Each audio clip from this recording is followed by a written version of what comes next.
નમસ્કાર દર્શક મિત્રો, હોટ ટોપિકમાં આપ સૌનું સ્વાગત છે. આપની સાથે હું છું શિવમ. દર્શક મિત્રો, હોટ ટોપિકમાં ખાસ આજે વાત કરીશું આપણે જે પ્રકારે 2 દિવસથી એક સમાચાર કે જે આપ સૌ જોતા હશો કે જે ધમકી ભર્યા ઈમેલ આની પહેલાં પણ આપણે ઘણા બધા જોયા છે, પરંતુ ગઈકાલથી આપણે વાત કરીએ અમદાવાદમાં 29 જેટલી સ્કૂલો અને તેની સાથે આપણે વાત કરીએ તો ગાંધી આશ્રમની પણ વાત કરીએ, સાબરમતી જેલની પણ આપણે વાત કરીએ.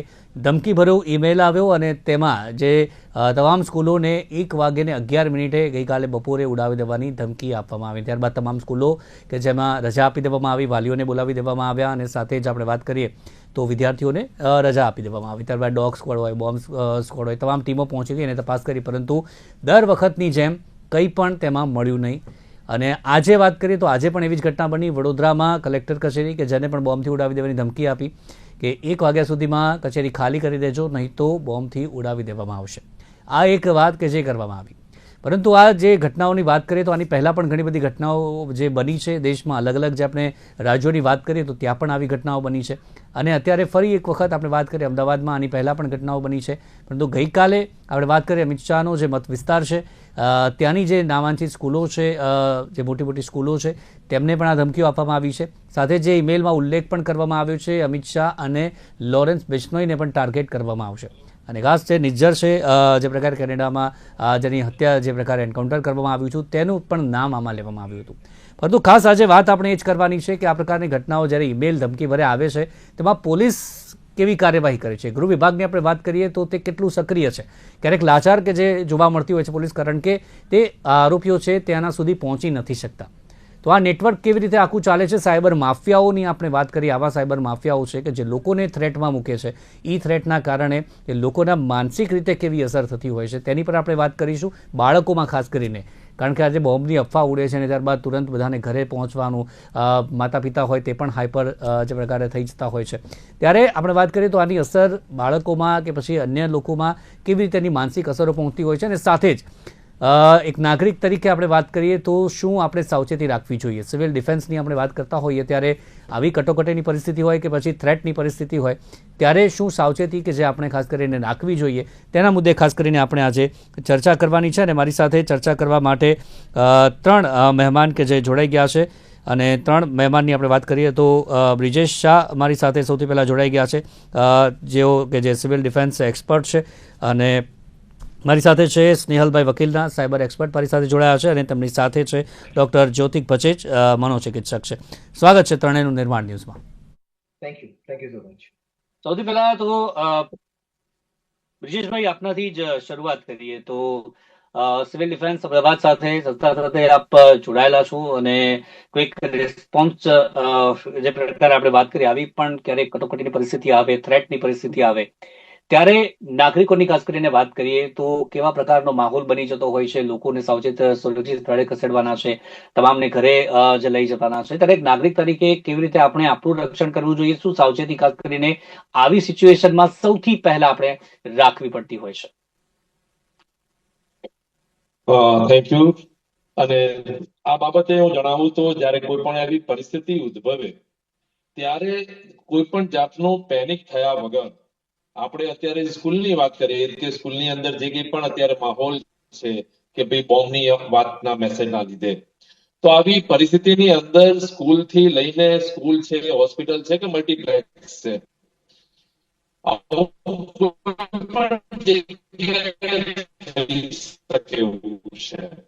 તો આવા સમયે નાગરિકોએ સૌપ્રથમ પહેલા જાગૃત થવું જરૂરી છે કે આવી કોઈ પણ પરિસ્થિતિ આવે તો આપણે અગાઉથી અમે સિવિલ ડિફેન્સના માધ્યમથી ઘણી બધી સ્કૂલોની અંદર ભૂકંપ છે એની મોકડ્રીલ અમે કરેલી હતી. આવી પરિસ્થિતિની અંદર પણ જો મેનેજમેન્ટ કરીને પ્રોપર એક પ્લાન કરેલો હોય કે આવી પરિસ્થિતિ આવશે તો બાળકો કઈ રીતે જશે, કઈ જગ્યાએ ઉભા રહેશે, વાલીઓને મેસેજ કઈ રીતે જશે.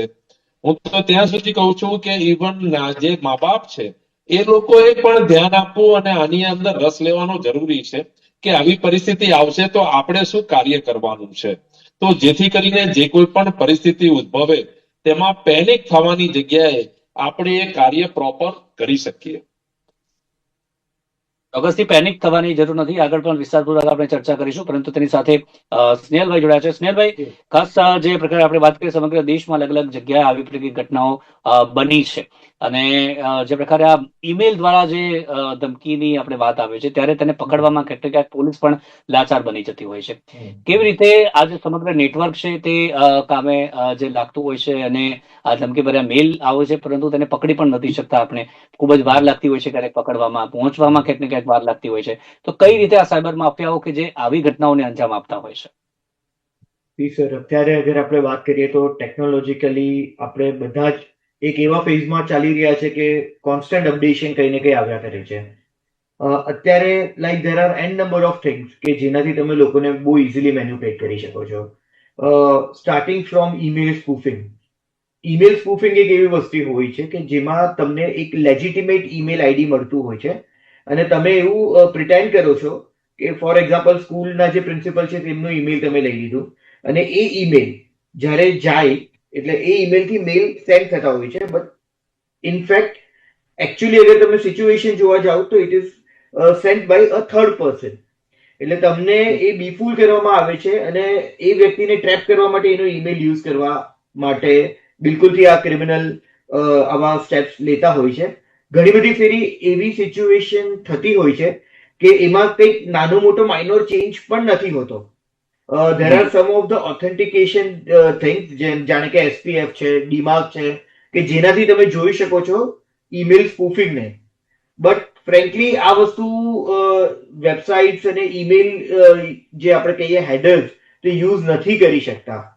સો આ વસ્તુ માં ક્રિમિનલ કશે ને કશે એક બાજી મારી જાય છે વાય યુઝિંગ ધીસ ઈમેલ સ્પૂફિંગ. હવે આની સાથે સાથે ઘણી બધી ફેરી એવું પણ હોય છે કે એના જે સર્વર એટલે કે સર્વિસ પ્રોવાઈડર્સ જે હોય છે, સર્વર જે હોય છે એ બધા આઉટ ઓફ ઇન્ડિયાના હોય છે. એટલે ડાયરેક્ટલી ઇનડાયરેક્ટલી આ બધા લોકો ઇન્ડિયાની જે લો એન્ફોર્સમેન્ટ એજન્સીઝ છે તેને મદદ નથી કરતા. So this is also one of the reason આપણે એવું કહી શકીએ છીએ. પછી એક વર્ડ છે which is known to be VPN. એટલે ઘણી બધી કેસીસમાં ક્રિમિનલ જે છે તે પોતાના આઈપી ને માસ્ક કરી દે છે with the help of this VPN. સો આ બી એક એવો એડ ઓન લેયર છે કે જેના બેઝિસ ઉપર તમે કશે ને કશે એમ કહી શકાય છે કે મેન્યુપ્યુલેટ કરી શકો છો લોકોને. And about all this thing we have now a dark web કે જેનું એક ડિફરન્ટ બ્રાઉઝર હોય છે અને એનાથી પણ ક્રિમિનલ જે છે તે એનોનિમસ રહી શકે છે અને તમે એ લોકોને નથી પકડી શકતા easily. It becomes quite challenging. જી જી સર. યોગસી અને સાથે જ જ્યોતિકભાઈ, આવી ઘટનાઓ જયારે પેનિકની આવતી હોય છે, પહેલા એ બાળકની આપણે વાત કરીએ કે બધી ઘટનાઓ બનતી હોય છે ને પરંતુ આવી કશું હોતું નથી, મોટા ભાગે આ ફેક જ હોય છે. પરંતુ એક પેનિકની વ્યવસ્થા કે જે ઉભી થતી હોય છે જોઈ કે માતા પિતા પણ દોડીને પહોંચતા હોય છે કે પોતાના બાળકને કશું થાય નહીં. બાળકો મગજમાં પણ બે ઘણું બધું ફરતું હોય છે કે આ શું થઈ રહ્યું છે, આમ છે તેમ છે. એની કેવી અસર માનસિક જે વધુ પ્રમાણમાં થતી હોય છે? કશું નથી હોતું પરંતુ પેનિકની વ્યવસ્થામાં માનસિક શું અસરો થાય છે? એટલે આવી જે ઘટનાઓ છે એની સૌથી પહેલી અસર તો વિશ્વાસ પર થાય કે ટ્રસ્ટ આજે છૂટી જતું હોય છે. કે જ્યારે સ્કૂલ કે એવી સંસ્થા છે, સ્કૂલ હોય, ઓફિસીસ હોય, કોલેજ હોય, જેમ વાત કરી કે જાહેર પબ્લિક જે સ્પેસીસ છે એમાંથી સિસ્ટમ પરનું ટ્રસ્ટ ઉઠી જતું હોય અને સાથે સાથે મનમાં ડર કરતા એક ઇનસિક્યોરિટી ઊભી થાય કે ચલો અત્યારે તો ગમે તેમ કરીને સમાચાર મળે અહીંથી ભાગી જઈશું, પણ કાલે પાછું આવું થશે તો શું કરીશું? એટલે એક સતત એક ડરનું ચક્ર અંદર મનની અંદર ફર્યા કરે અને એને હિસાબે શું થાય છે કે સીધી અસર મૂડ પર, સાથે સાથે વર્ક પરફોર્મન્સ પર અને અલગ અલગ જગ્યાએ ધારો કે મેમરી ને કોન્સન્ટ્રેશન પર પણ થતી હોય છે. કારણ કે આ તો એક ઘટના બની, હવે એનું કશું જ એવું કઈ છે નહીં કે આવું બીજી વાર બનશે નહીં. યેન કેન પ્રકારે એન્ટી સોશિયલ એક્ટિવિટીઝ થયા જ કરવાની છે. તો જેમ બ્રિજેશભાઈએ વાત કરી, જેમ ડોક્ટર સ્નેહલભાઈએ બી વાત કરી એમ કે ભાઈ અગમચેતીથી આપણે એવી કોઈ સિસ્ટમ ઊભી કરીએ કે આપણે આઈડેન્ટિફાઈ કરી શકીએ અને આવા પેનિક ને ઘટાડી શકીએ. કારણ કે આપણી પાસે ઇનફ, જેમ ડિઝાસ્ટર મેનેજમેન્ટ માટે આપણી પાસે સ્ટ્રેટેજીસ છે, એમ આવા ઈમેલ હોક્સ માટે અથવા તો આવા સાયબર સ્કેમ્સ માટે આપણી પાસે કોઈ એવી સ્ટ્રેટેજીસ નથી.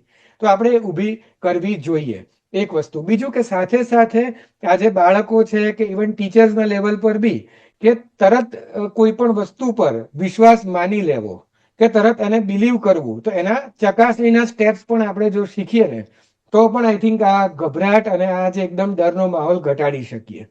ત્રીજી વસ્તુ એ છે કે આપણે અત્યારે સરળતાથી માહિતીનો આપણે એક્સેસ કરી શકીએ છીએ, કારણ કે આપણું સ્ક્રોલિંગ, ઇન્ટરનેટ આ તે એટલી બધી વધુ વધારે છે. એટલે એમાં હમ. ક્યાંક ને ક્યાંક કઈ માહિતી સાચી કે ખોટી એ જ્યાં સુધી જજમેન્ટ આવે નહીં પ્રોપર, અથવા એની કોઈ આપણને રીત શીખવાડવામાં ન આવે, તો આવી વાતો ગભરાટ તો ઉત્પન્ન કરે ને કરે, પણ એક ફ્રસ્ટ્રેશન ઊભું કરે કે ભાઈ આ તો રોજનું થયું, હવે આગળ કરીશું શું આપણે. જી ચોક્કસથી એ જ. અને સાથે જ બ્રિજેશભાઈ, જે આપે હમણાં જણાવ્યું, જે પ્રકારે આપણે વાત કરીએ આના સિવાય પણ, જે આપણે અમદાવાદ સિવિલ ડિફેન્સની આપણે વાત કરીએ કે પછી જ્યારે પણ ક્યાંય પણ આવી ઘટનાઓ બને છે ત્યારે તમામે સૌથી પહેલા શું કરવું જોઈએ અને કેવા આયોજનો ખાસ કરીને સિવિલ ડિફેન્સ ડિપાર્ટમેન્ટ દ્વારા પણ જે કરવામાં આવતા હોય છે, લોકોને આવી જે સિચ્યુએશન થાય ત્યારે સૌથી પહેલા શું કરવું જોઈએ, લોકોને કેટલી સમજ છે આ બધાની, એના મુદ્દે આપ શું કહેશો તમામને?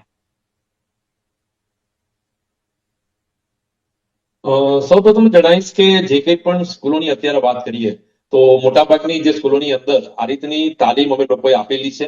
અત્યારના સમયની અંદર પણ જે લોકોનો લેટર કે મેસેજ મળે છે ત્યાં જઈને અમે તાલીમ આપતા હોઈએ છીએ કે કોઈ પણ એવી પરિસ્થિતિ બને તે પરિસ્થિતિની અંદર કઈ રીતે આપણે આવવાનું છે. બોમ્બ ફૂટવાની અફવા હતી કે બોમ્બ નો મેસેજ આવ્યો, પણ પેનિક થવાની નથી.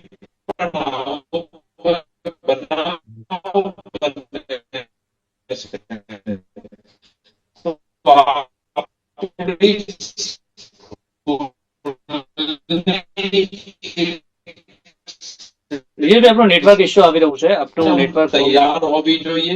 એ સ્કૂલ હોય, હોસ્પિટલ હોય કે મલ્ટીપ્લેક્સ હોય, કોઈ પણ જગ્યાએ કે કોઈ પણ પરિસ્થિતિ ઉદ્ભવવાની છે તો આપણે શું કરીશું કે ભાઈ સ્કૂલ છે તો આપણે બાળકો આ રસ્તેથી એક્ઝિટ થશે. ત્યાં જે કંઈ પણ એક્ઝિટ થયા પછી પણ જે બાળકો છે કે જે મા બાપ કે જે કંઈ પણ વાંચે નીકળી. હેલો, જે આપણું નેટવર્ક ઇશ્યુ આવી રહ્યું છે. અવાજ આવે છે મારો? જી જી, હવે આવે છે, બોલો. એટલે આવી પરિસ્થિતિની અંદર કોઈ પણ સ્કૂલની અંદર કોઈ પણ જગ્યાએ પેનિક થયા વગર બાળકોને એક સિસ્ટમ બતાવીને એ પ્રમાણે નીચે ઉતારવા જોઈએ. જે કંઈ પણ શિક્ષકો છે એ લોકોએ પણ આવી તાલીમ લેવી જોઈએ. જે કંઈ પણ સિક્યુરિટી સ્ટાફ છે એ પણ કોઈ પણ પરિસ્થિતિ ઉદ્ભવે કે આગ લાગે છે, ભૂકંપ આવે છે કે આવી કોઈ બનાવ બને છે, એ વખતે શું કરવાનું તેની તમામ માહિતી અગાઉથી જાણકારી મેળવવી જરૂરી છે. અત્યારે સીસીટીવી ના ગેટ માધ્યમથી પણ એ જાણવું જરૂરી છે કે ભાઈ અજાણી વ્યક્તિ, અજાણી કોઈ વસ્તુ આપણી પ્રિમાઇસીસમાં કોઈ લઈને આવતું નથી.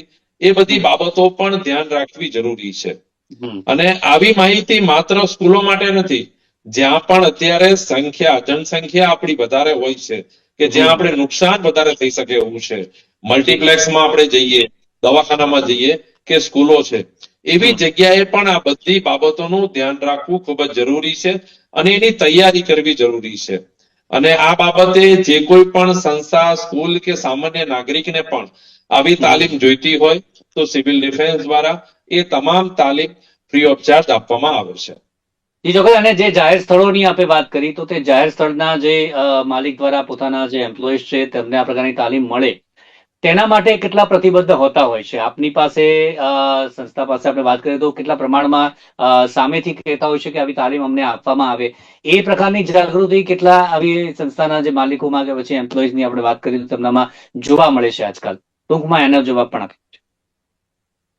હમણાં જે થોડા સમય પહેલા જે કંઈ પણ થોડી માહિતી આપણે હતી યુદ્ધ જેવી, એ વખતે જે સિવિલ ડિફેન્સનું કાર્ય ચાલતું હતું એ વખતે ઘણી બધી સંસ્થાઓ, કોલેજો અને સ્કૂલોમાંથી સામેથી પત્ર વ્યવહાર થયેલો હતો કે ભાઈ અમારે ત્યાં આવીને તમે આ રીતની માહિતી આપો.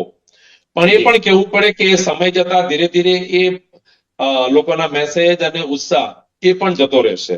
તો આવી જે કંઈ પણ માહિતી છે કે આવી કોઈ પણ હોનારત થવાની છે, સિવિલ ડિફેન્સના માધ્યમથી દરેક કુદરતી કે માનવ સર્જિત કોઈ પણ આપત્તિ વખતે માણસે શું કરવું, સામાન્ય એક્સિડન્ટ હોય, બોમ્બ વિસ્ફોટ થયેલો હોય, ભૂકંપ હોય, પૂર હોય કે યુદ્ધ જેવો માહોલ હોય, એમાં પોતાને શું કાર્ય કરવું છે, પોતાનો બચાવ કઈ રીતે કરવો છે, પોતાના પરિવારનો બચાવ કઈ રીતનો કરવો છે, તેની તમામ માહિતી આપતા હોય છે.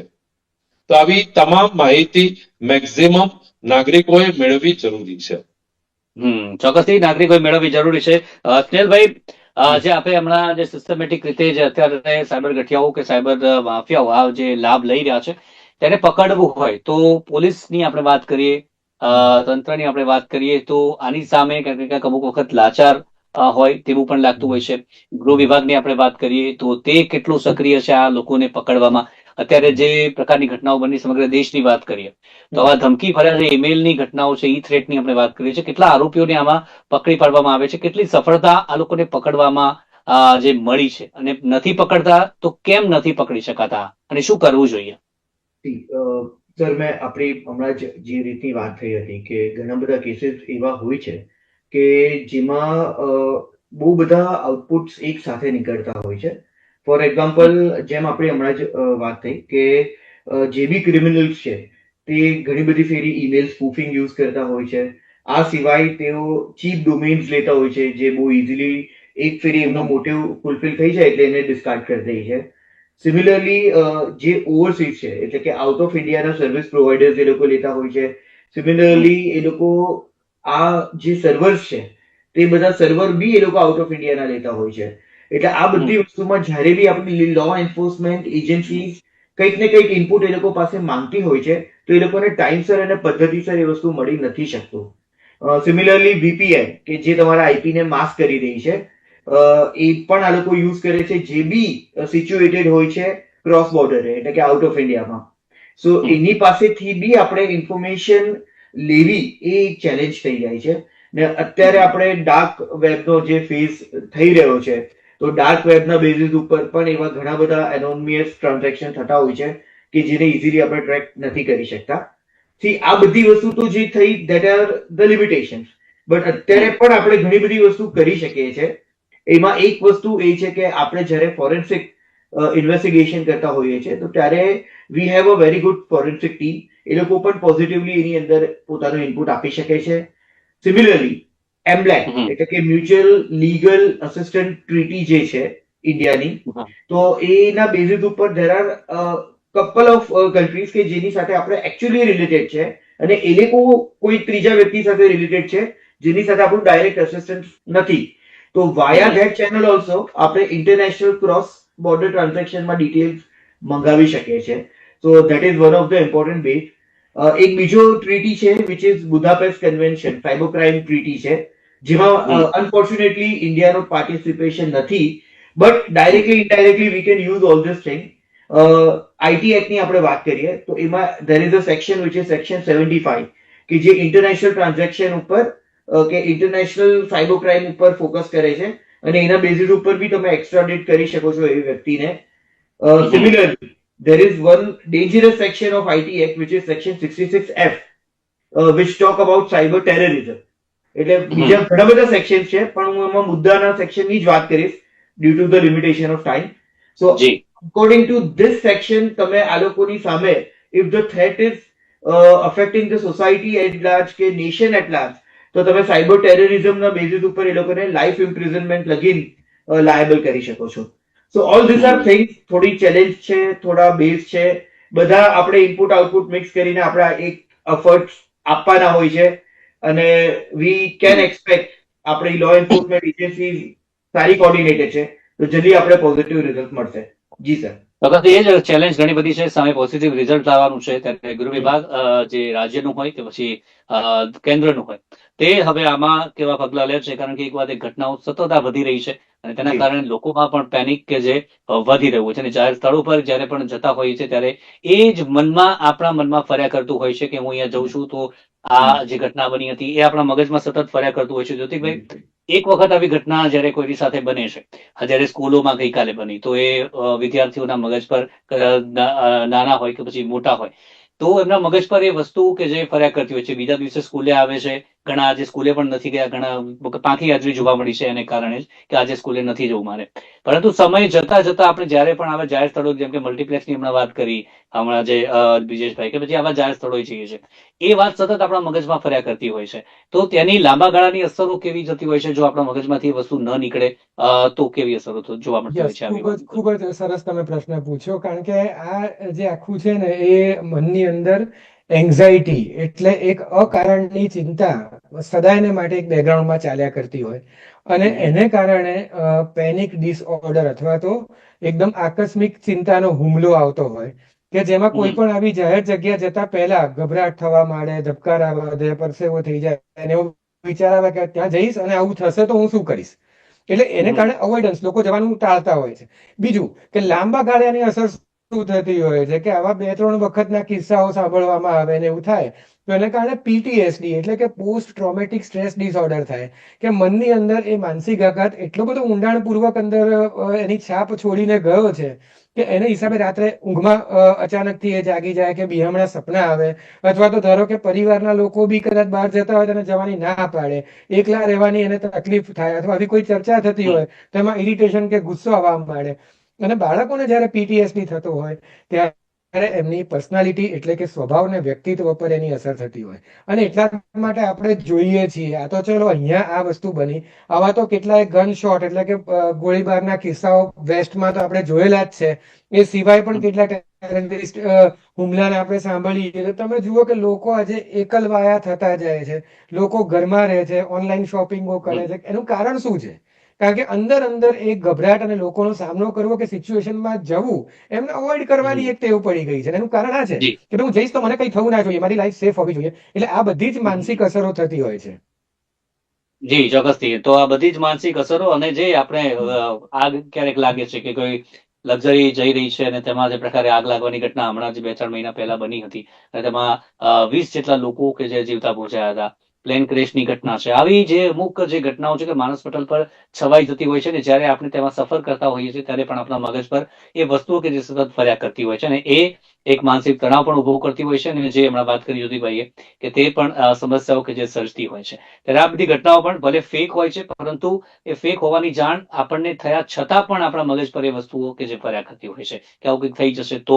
બ્રિજેશભાઈ, અંતમાં ખાસ આપણે વાત કરીએ તો આ બધી બાબતો જ્યારે પણ આવી કટોકટી છે તે બાબતે હજી પણ જો જાગૃતતા નથી લોકોમાં તો તેમને શું કરવું જોઈએ ખાસ અને જે યોગ્ય જે સાવચેતી આપણે વાત કરીએ કે પ્રથમ સાવચેતી આમાં શું લેવી જોઈએ, તમામ જે લોકો છે નાગરિકો તેમણે આ બાબત શીખવી જોઈએ તો એવી કઈ બાબત હશે? સૌ પ્રથમ તો હું એક જ વસ્તુ કહું, દરેક નાગરિકોએ સૌ પ્રથમ તો આગ લાગે ત્યારે પોતાની જાતનો બચાવ કઈ રીતે કરવો, કઈ રીતે જોવું. ધુમાડો છે તો ધુમાડામાં નીચે નમીને જવું, બેઝિક વસ્તુ છે. આપણે બોમ્બ બ્લાસ્ટ કોઈ પણ એવી પરિસ્થિતિ બને છે ત્યારે આપણો બચાવ કઈ રીતે કરવો તે તમામ માહિતી નાગરિકોએ જાણવી જરૂરી છે. અત્યારના માધ્યમની અંદર રિલે દ્વારા અથવા બીજા કોઈ પણ મોબાઈલથી આપણે ઘણી બધી વસ્તુઓ લોકો જોતા હોય છે, પણ પોતાનો જીવ કઈ રીતે બચાવવો, કઈ પરિસ્થિતિમાં શું કાર્ય કરવું તેની જાણકારી બહુ ઓછા નાગરિકો લેતા હોય છે. હું સ્કૂલ તમારા માધ્યમથી આ સ્કૂલ, દવાખાના, હોસ્પિટલ બધા જ લોકોને અમે જાણ કરીએ છીએ કે ગવર્મેન્ટ દ્વારા સિવિલ ડિફેન્સના માધ્યમ દ્વારા તમારી જગ્યા ઉપર આવીને કોઈ પણ પરિસ્થિતિની અંદર કઈ રીતે પોતાનો બચાવ કરવો તેની તાલીમ આપે છે. તો આવી તાલીમ દરેકે લેવી જ જોઈએ અને તૈયાર રહેવું જરૂરી છે. જો સ્કૂલોની અંદર પણ જો આવી મોકડ્રીલ પહેલેથી કરેલી હોત કે ભાઈ આવો કોઈ મેસેજ આવે તો આપણે આ રીતનો બેલ વગાડીશું અને આ રીતે આપણે નીચે થઈને જવાનું છે વાલીઓ, તો આ રીતના જો છોકરાઓ તૈયાર હોય, શિક્ષકો તૈયાર હોય તો એ લોકો પણ ગભરાટ ઓછો થશે અને કાર્ય થશે. એટલે આવી કોઈ પણ પરિસ્થિતિ માટે હવે નાગરિકોએ આપણે તૈયાર રહેવું અને સમજણ લેવી જરૂરી છે. ચોક્કસથી તમામે સમજણ લેવી જરૂરી છે, તૈયાર રહેવું જરૂરી છે અને એ જ ઉદ્દેશ્ય હતો આજના કાર્યક્રમનો કે જે લોકો ક્યાંક ને ક્યાંક પેનિક થઈ જતા હોય છે ત્યારે તેમણે શું સાવચેતી રાખવી જોઈએ અને આપણે પણ સિવિલ ડિફેન્સ જે ખાસ આપણા માટે જ છે અને તે પણ જે ફ્રી ઓફ કોસ્ટ તાલીમ પણ આપતા હોય છે ત્યારે તેનો પણ આપણે લાભ લેવો જોઈએ અને તમામને ખબર હોવી જોઈએ કે આવી કટોકટીની પરિસ્થિતિમાં આપણે સૌથી પહેલા શું કરવાનું છે, આપણી જાણ કેવી રીતે બચાવવાની છે. શક્ય હોય ત્યાં સુધી આપણે ખુદને બચાવી શકીએ, લોકોના જીવન પણ બચાવી શકીએ. તો એ જ ઉદ્દેશ્ય હતો અને સાથે જ કેવી રીતે આ ફેલાતું હોય છે, ખાસ કરીને લોકો કેવી રીતે આ સાયબર માફિયાઓ છે કેવી રીતે આનો ઉપયોગ ઉપયોગ કરતા હોય છે તે પણ અહીંયાથી જે આપને જણાવવાની કોશિશ કરી અને સાથે જ મગજ પર કેવી અસર આપણે થતી હોય છે માનસિક રીતે અને તેના માટે ખાસ શું કરવું જોઈએ તેની આપણે ચર્ચા કરી. મારી સાથે જોડાયા સાયબર એક્સપર્ટ સ્નેહલ વકીલના, ત્યારબાદ મારી સાથે જે જોડાયા બ્રિજેશભાઈ શાહ ક્યુઆરટી રિસ્પોન્સ ટીમના સતત જે પ્રકાર જોડાયેલા છે અને સિવિલ ડિફેન્સ અમદાવાદ સાથે પણ તે જોડાયેલા છે. આભાર આપનો. અને તેમની સાથે મનોચિકિત્સક ડોક્ટર જ્યોતિક બચેટ. ત્રણેયનો આભાર અમારી સાથે જોડાવા બદલ. Thank you very much. હાલ હોટ ટોપિકમાં બસ આટલું જ. ફરી મળીશું નવા મુદ્દા સાથે. રજા આપશો. નમસ્કાર.